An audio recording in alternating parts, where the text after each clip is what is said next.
Renting out part of your home can be a great way to help pay off your mortgage. But have you talked to your home insurance provider about these changes? In today's video, we're going to be going over the home insurance considerations for your rental unit, what you need to know about visiting and entering your rental suite, and other commonly asked questions for new landlords who have rented out a rental suite. So let's begin.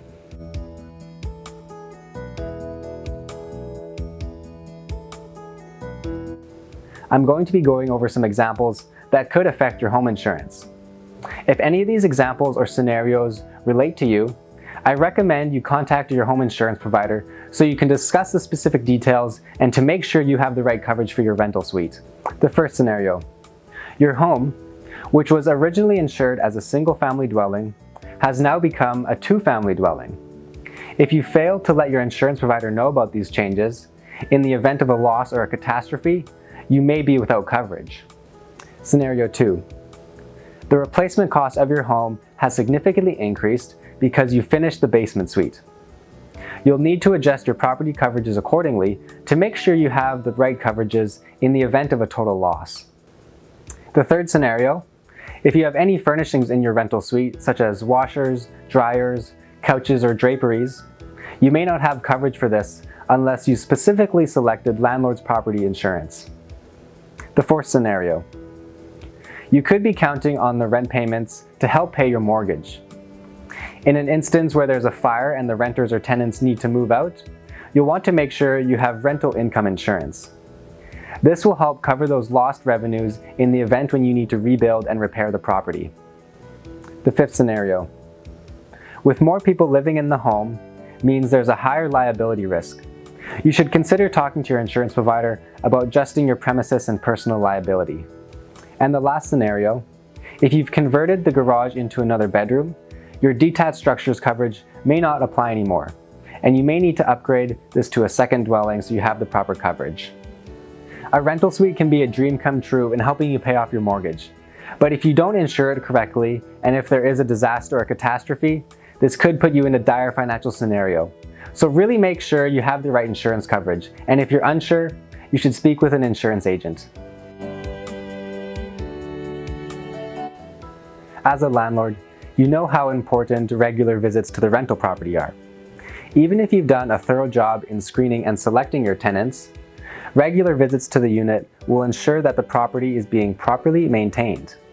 And unless you live right next door and can keep a constant eye, you'll need to make arrangements so you can visit the property.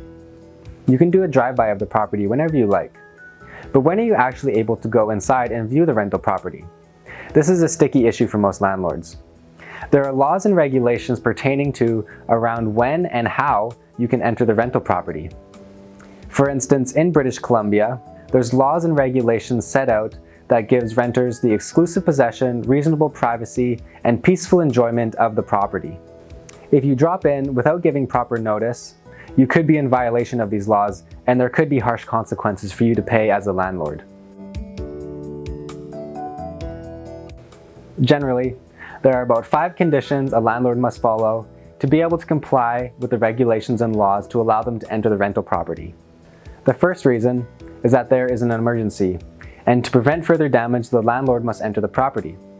For example, in an instance where the landlord must enter the property to protect damage of the rental unit, and where there is insufficient time to give notice, the landlord is able to enter the property.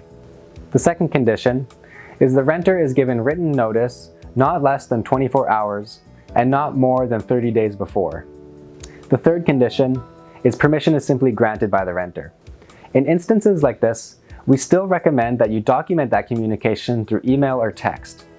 In instances where you simply show up and permission is granted, later down the road, the renter could say that they only granted you permission because they felt intimidated. That's why having that text or email communication is important. The fourth condition is entering the rental unit to complete any services that were agreed upon in the rental agreement, and this could include housekeeping or cleaning the home. And the fifth general reason is that if it looks like the property has been abandoned. For example, if you notice the renter hasn't paid rent in a while and the property looks vacant. These 5 conditions will generally apply to your province or state. However, there could be other conditions and rules and regulations in place that would allow you to enter the rental unit. So be sure to check the legislation in your local province and state.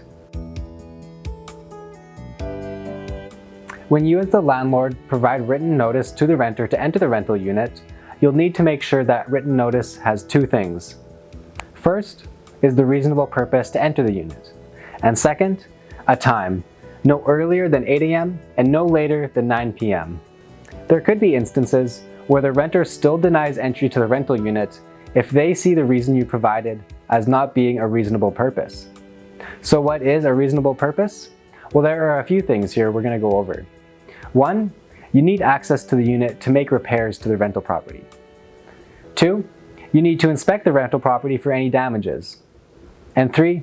You need to show prospective renters or buyers the unit. If they can't agree, and the landlord prevents the renter from having reasonable privacy and quiet and peaceful enjoyment, the renter could take this to arbitration. In instances like this, the landlord's ability to enter and view the rental property could be severely limited or suspended altogether. If they can't agree, and the landlord prevents the renter from having reasonable privacy and quiet and peaceful enjoyment, the renter could take this to arbitration. In instances like this, the landlord's ability to enter and view the rental property could be severely limited or suspended altogether. To avoid problems with viewing your rental property, there are a few things you need to keep in mind. 1. Always give the proper notice to your renters. 2. Make sure you have a reasonable purpose stated, such as inspecting the unit for any damages. And 3.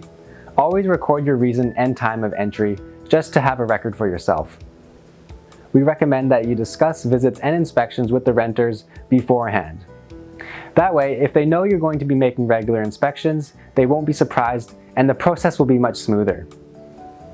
And any regular inspections will give you peace of mind that your rental property is being properly maintained and you don't have to worry about your renters damaging it.